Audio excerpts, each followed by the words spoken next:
여기서는 이모라고 하지만 제가 어렸을 때 엄마의 큰 언니를 큰어머니라고 불렀어요.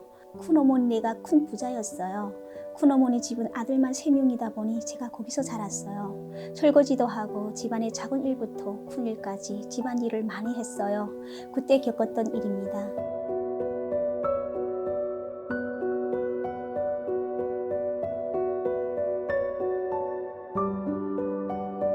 14살 때 고집 오빠에게 처음 성폭행을 당했어요.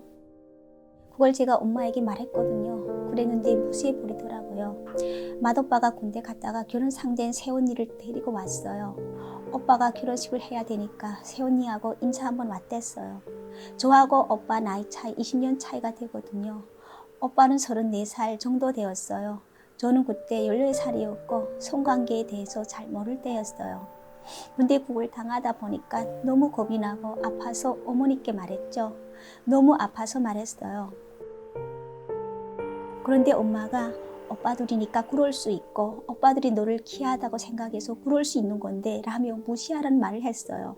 근데 그게 한 번으로 끝나지 않았어요.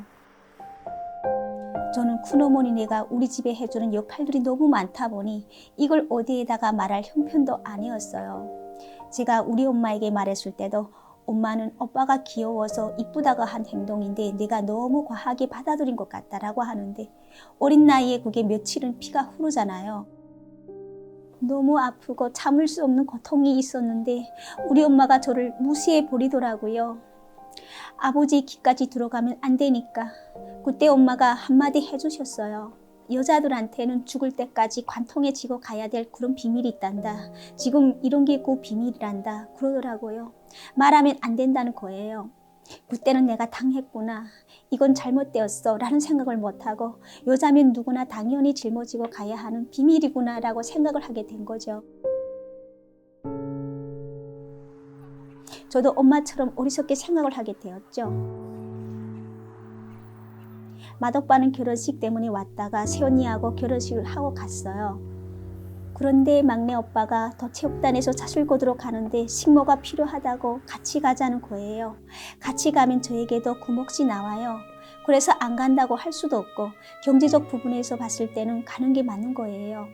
저희 어머니는 장애가 있었거든요. 몸이 많이 아프셨기 때문에 제가 가게 되었죠.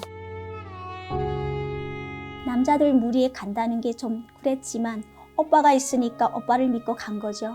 그런데 믿는 도끼에 발동 찍힌다는 말 있잖아요. 막내 오빠한테 그렇게 당했어요. 북한에선 자술 거두러 가면 천막을 치고 남녀가 같이 자거든요. 오빠가 저를 동생이니까 보호한다는 차원에서 옆에 누웠는데 보호 차원이 아닌 거였어요. 막내 오빠한테 성폭행을 당했던 거예요. 저항을 한다고 해서 옆에서 도와주지 않아요. 지금도 그 트라우마가 있어요. 지금 결혼해서 사는데 남편이 너무도 좋지만 부부 생활을 할 때면 너무 싫은 거예요. 남편이 야만적이고 짐승처럼 보이는 거예요. 남자 자체가 싫어지는 거예요. 어렸을 때 생겼던 트라우마가 내재되어 있는 것 같아요. 그때 생각해보면 엄마의 말이 한쪽으로 받아들여지면서도 한쪽으로는 분한 마음이 너무 들더라고요. 큰 집이다 보니 다시 만날 수밖에 없었는데요. 저는 경계심이 많이 생겼는데 그들은 죄책감이라는 건 전혀 없었어요. 구전처럼 동생 대하듯 똑같이 나를 대했어요. 새언니가 있었는데도 전혀 부끄러워하지 않았어요. 그렇다고 큰 집이 도움이 없으면 다리가 불편한 엄마가 살기가 어려우니 엄마가 그렇게 말했던 것 같아요. 그래도 그때 잘 버티고 살아내서 지금 여기에 와 있으니 저 스스로에게 참 대단하다, 대단했다 라는 말을 해주고 싶어요.